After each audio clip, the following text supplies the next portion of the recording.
Tirto, aku ada pertanyaan nih. Sebenarnya tahapan-tahapan inovasi itu sebenarnya gimana sih, Mas? Inovasi adalah membuat dari sesuatu yang sudah ada menjadi semakin baik, semakin baru, semakin modern, semakin relevan sama marketnya. Jadi tahap yang paling penting dalam proses-proses itu sebenarnya adalah bagaimana kita bisa memahami perilaku konsumen dan kemudian mengubah produk kita sesuai dengan kebutuhan. Seperti kayak sekarang aja gitu kan, kondisi yang kayak gini kita harus mampu untuk bisa berinovasi mengikuti kebiasaan-kebiasaan baru. Oke.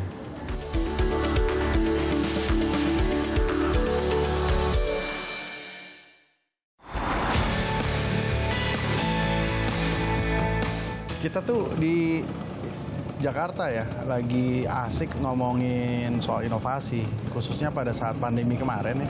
Kita tuh ada aja tuh istilah soal pivoting lah, soal harus punya inovasi bisnis lah gitu. Di Jogja kayak gitu nggak?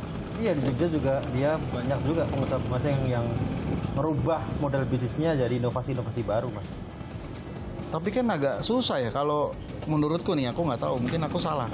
Di Jogja kan kebanyakan produk-produknya sangat klasik tradisional ya. Pasti sulit ya kalau inovasi untuk produk-produk skala-skala tradisional seperti itu. Mungkin nggak? Ya emang di Jogja tuh banyak produk tradisional, tapi kan harus lihat satu brand yang namanya bakpia Pia. Dia produk tradisional emang, tapi dia bisa nyulap bakpia jadi produk yang modern banget. Oh iya? Bakpia yang awalnya dipandang cuma tradisional kan, ikonik Jogja yang tradisional, tapi dia bisa go internasional sampai Australia segala. Kowe kenal sama yang punya? Kenal. Oh ya? Iya. Oh, keren juga. Dia tuh di bakpia Pia.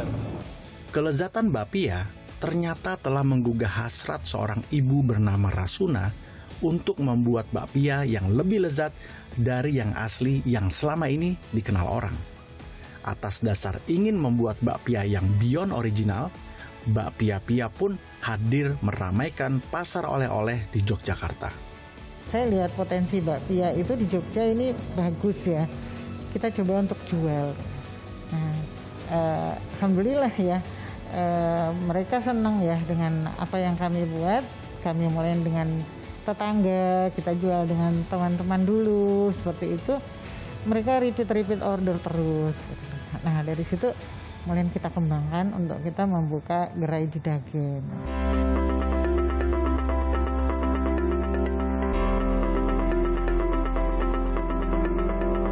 Berkembangnya kami coba untuk berinovasi dengan beberapa produk karena saya suka meng-create produk.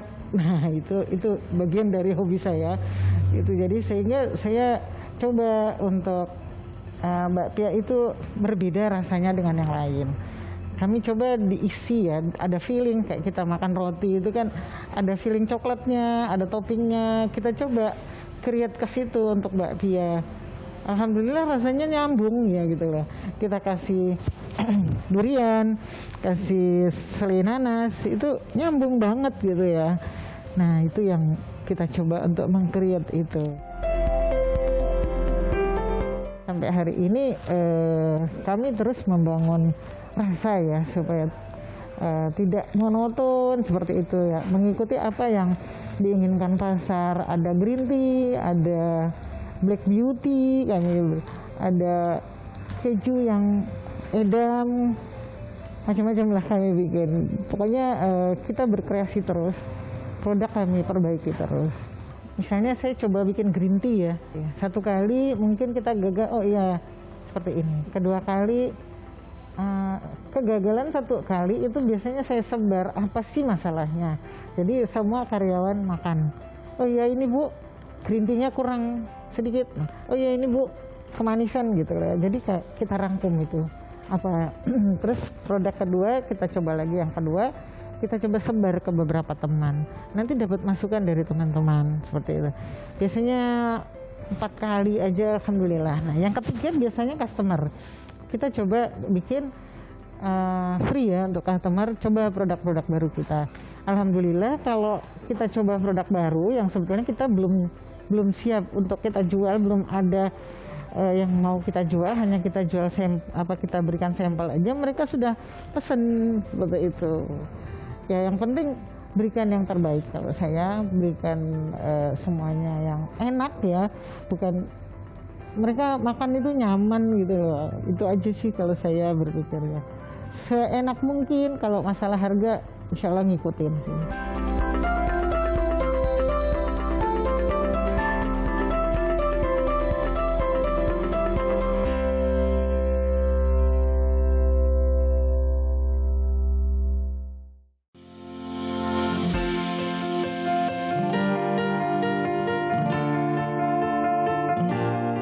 Apa yang diceritakan Ardi keren.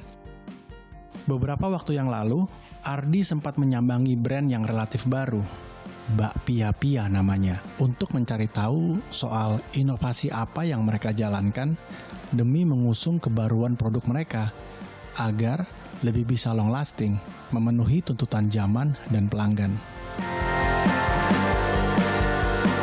Ardi tidak sendirian, ia ditemani Abdul, seorang mantri BRI yang juga ingin tahu tentang inovasi yang dilakukan oleh brand-brand lokal di Yogyakarta. Kita tahu kalau pertama kali orang pionir gitu ya, itu pasti kan lebih sulit ya Mas ya, karena kita membuat sesuatu yang sangat baru gitu. Pertama kali membuat bakpia pia ini terus dilemparkan ke pasar, itu respon pasar awal tuh gimana sih? Apakah langsung seneng atau ada penolakan dulu Mas awalnya? Kita coba kita tuh sangat seperti Rasulullah tuh bahwa 40 ke kanan, 40 ke kiri, ya kan, ke belakang, ke depan gitu. Jadi kita emang samplingnya ke tetangga dulu mesti. Oke. Jadi sampling, kita lihat ke tetangga, ke orang-orang terdekat kita. Terus kemudian ketika ada penerimaan lanjut, kita nekat aja deh, kita keluarin karena udah ada poin lah ibaratnya dari yang terdekat kita. Dan tapi sampai sekarang pun kita selalu ada pembenahan gitu. Nah, respon pasar itu kita terus terang sampai sekarang ada pembenahan karena di pasaran itu yang namanya bumbu dan lain-lain itu tuh selalu bertumbuh, maka kita juga harus beradaptasi. Jadi dulu membuat ini itu berdasarkan karena demand pasar bakpia yang di Jogja itu tanda kutip memang demand-nya besar, atau memang ya saya senang ingin membuat sebuah inovasi bakpia baru aku lempar ke pasar, atau karena ada opportunity itu baru membuat bakpia inovasi ini?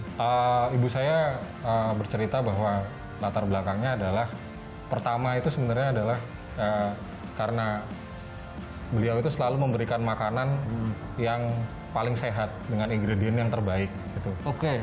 Terus kemudian yang kedua adalah dilihat dari saudara-saudara yang kalau kesini itu nyarinya bakpia terus gitu. Ya. Jadi sesimpel itu kemudian kita coba lempar ke sana. Terus kemudian karena kunci keberhasilan wirausaha itu adalah kenekatan. Oh, betul. Yang penting lempar dulu. Take action dulu ya.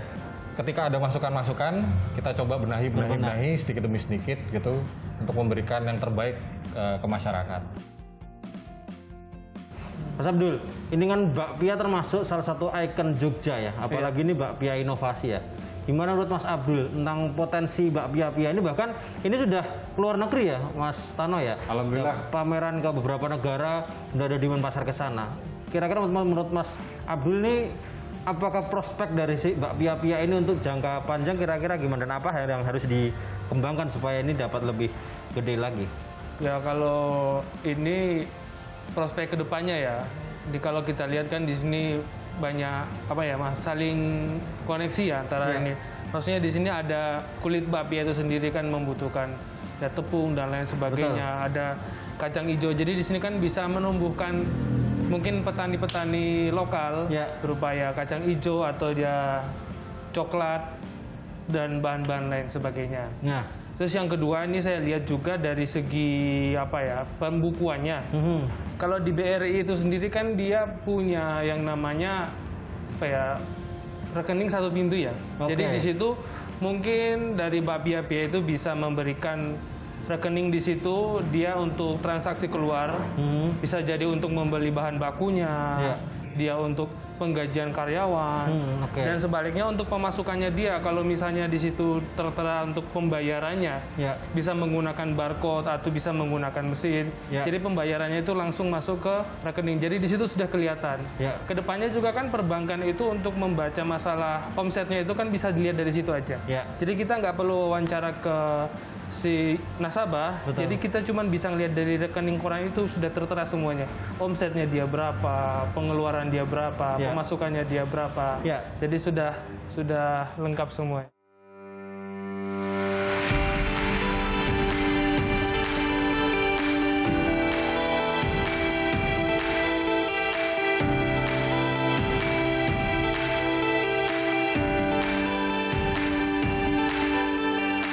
Ini yang menarik sekarang rasa-rasa, dan saya baru pernah dengar bakpia kan tuh umur simpannya sebenarnya kan pendek ya Mas ya. Tapi kok bisa gitu dia bisa sampai ke luar negeri, itu ceritanya gimana dulu Mas? Ya dimulai dari nekat lagi. Kita coba dulu, terus kemudian kita selain inovasi di rasa tapi juga inovasi teknologi. Teknologi apa? Yaitu teknologi pengawetan. Pengawetan yang paling paling sehat apa sih gitu. Ternyata masih bisa kok kita mengawetkannya dari sudut pandang packaging gitu. Maka kita coba investasi alat vakum nitrogen seperti itu, terus kemudian kita tambahin seperti silika itu yang pengawet silika gel mengurangi kadar air ya, kadar air seperti itu. Jadi dan juga kita pernah dulu nyoba kita vakum gitu. Kita vakum tapi kemudian bentuknya juga keempat akhirnya jadi bakpia penyet nanti jadi inovasi lagi berarti.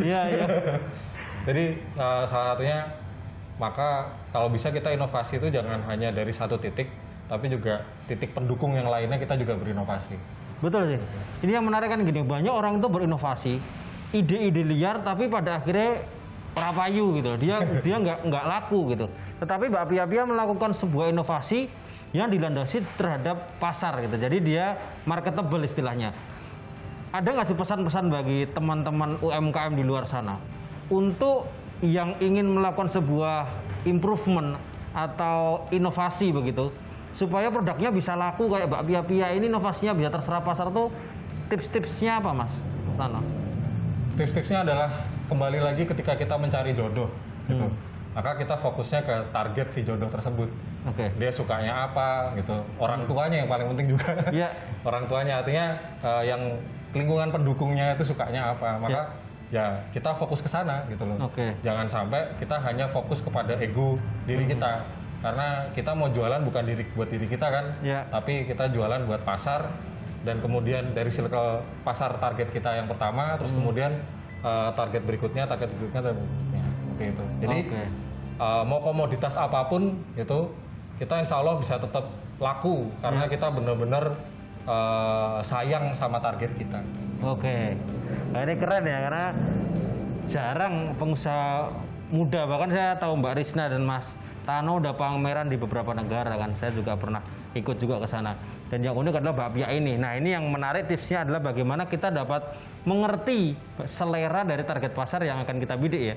Dan perluas circle sayangnya itu. Jadi sayangnya maksudnya gimana? Menyayangi targetnya. Jadi bukan hanya sebagai target saja, tapi juga mereka kita rawat gitu, kita mengerti apa yang mereka inginkan seperti itu. Terus kemudian lingkungannya yang keduanya juga kita mengerti apa yang mereka inginkan. Jadi misalnya dari satu titik, misalnya dari bakpia enak, terus kemudian ada temennya yang di luar negeri, gimana caranya bisa mendeliver ke luar negeri dan lain-lain. Berarti harus itu semua terdeliver gara-gara kita dekat sama mereka, kita sayang sama mereka.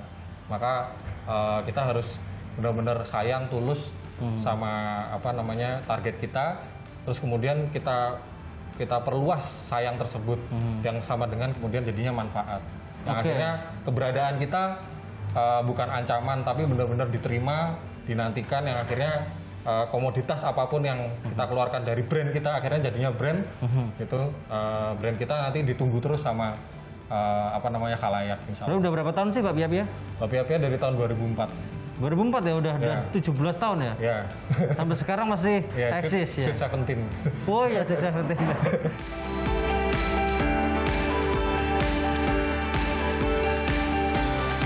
Takjub aku tahu bakpia Pia bisa begitu ya.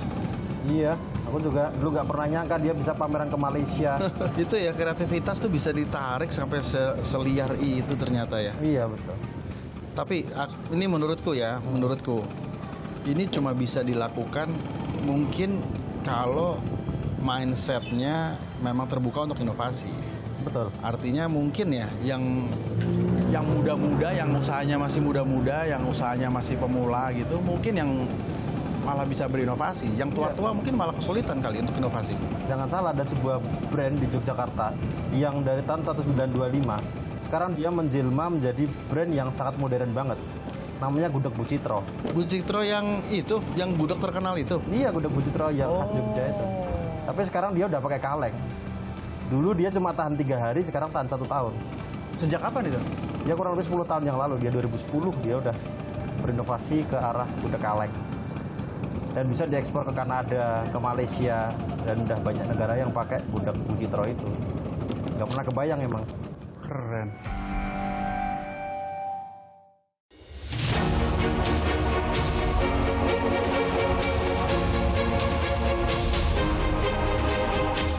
Pelaku usaha memang harus bisa move on, supaya nggak digilas zaman. Melakukan inovasi memang tidak mudah. Perlu pemikiran dan konsep yang komprehensif agar proses mewujudkannya tidak seperti berjalan di atas air, mengambang, terombang-ambing, dan ujung-ujungnya hanya mengikuti arus tren. Sayang kan? Salah satu wujud inovasi adalah gudeg kaleng khas Yogyakarta. Terciptanya sekitar tahun 2011 dan pencetus dari gudeg kaleng ini adalah Gudeg Bu Citro. Gudeg Bu Citro ini kan dari tahun 1925 ya Mas Dani ya?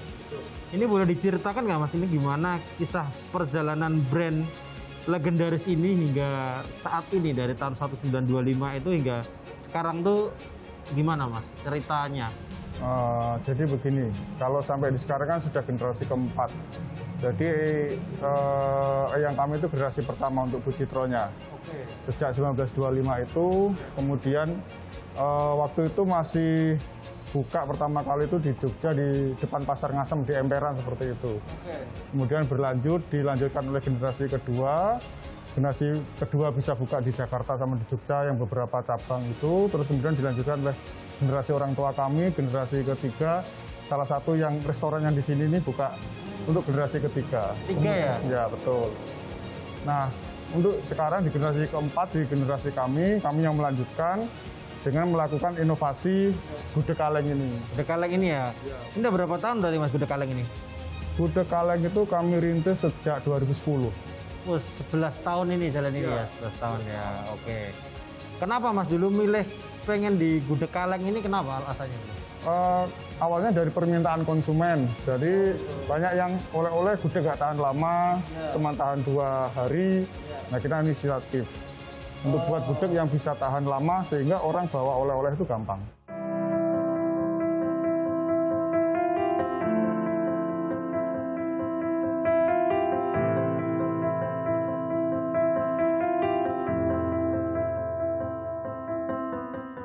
Mas, kalau dari segi produk, kan memang Bu Citro sudah melakukan inovasi yang cukup besar ya. Dengan membuat gudeg kaleng yang awalnya nggak tahan lama, dari gudeg tradisional sekarang bisa tahan 1 tahun. Terus dari segi pemasaran sendiri, apakah selain dijual di restoran-restoran outlet milik Bu Citro sendiri, ada nggak sih inovasi dari segi pemasaran yang dilakukan oleh Bu Citro? Jadi kan memang sekarang sudah ada tren digital ya. Jadi kita sekarang pemasarannya ada offline, ada online.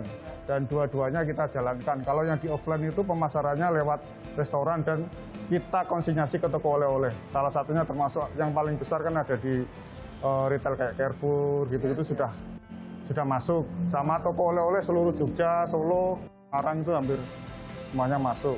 Bu Citro sudah memanfaatkan digital marketing ya untuk menjual produknya. Alasannya kenapa dulu kok dari pemasaran tradisional yang gudeg dijualnya makan di tempat, terus sekarang pakai digital, kenapa?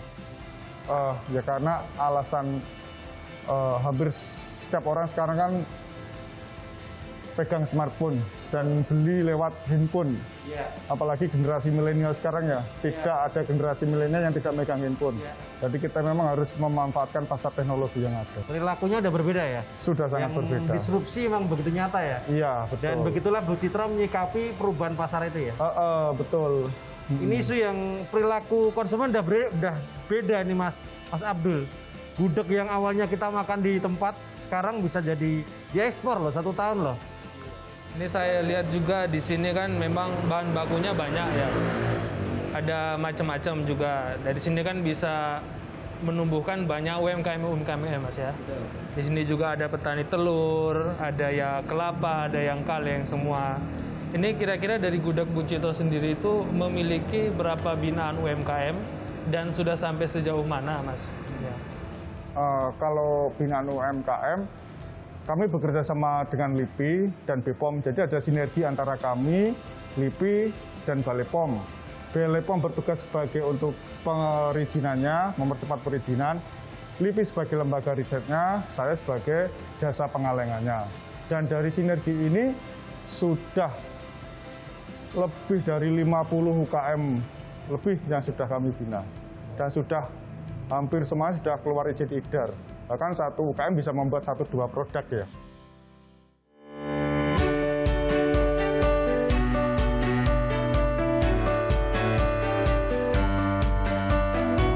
Tips atau saran bagi teman-teman yang baru saja memulai usaha. Anak-anak muda, Mas Danu juga anak muda yang sekarang menjalankan usaha gudeg legendaris. Itu bagaimana sih caranya supaya usaha itu dapat terus sustain, dapat terus berkelanjutan. Jadi tidak hanya viral sesaat terus dia hancur. Ada nggak kira-kira tips atau saran bagi teman-teman sekalian supaya usahanya sustain? Yang pertama itu harus sungguh-sungguh ya, tidak boleh setengah hati. Yang kedua konsisten. Dan yang ketiga bisa menjaga kualitas itu. 3 poin itu poin penting. Banyak usaha yang sebuka boom langsung hancur karena kualitas tidak terjaga. Nah, keunggulan di kami itu kita mengedepankan kualitas. Dari dulu rasanya ya tetap Ya enak seperti kayak gini itu ya.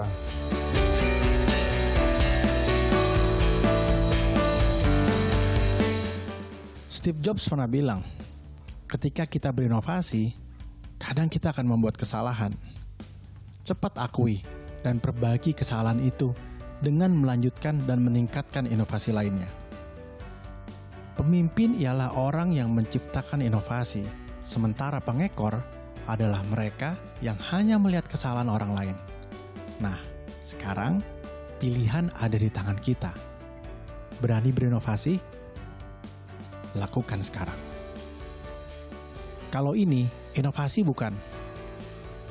Kalau ini panjang akal namanya. By the way, terima kasih banyak Ardi sudah menemani saya di Jogja dengan cerita yang asik banget. Meski endingnya jadi begini. Terima kasih banyak juga buat Abdul, Mantri BRI yang sudah memperkaya cerita ini. Dan masih banyak cerita inspiratif lainnya dari penggiat UMKM yang menjadi garda depan penjaga perekonomian bangsa. Bersama para brand aktivis, para penggiat brand lokal, dan para Mantri BRI yang punya tugas mulia memberdayakan usaha mikro dalam petualangan brilian The Series. Jadi kemana nih kita ya? Loh, ini gitu Mas. Loh, kok bukan yang ngerti Jogja ya? Kudune belok lo anu lho iku nek gitu. Loh, kiri apa kanan ini? Blasok iki ngawur kowe. Loh,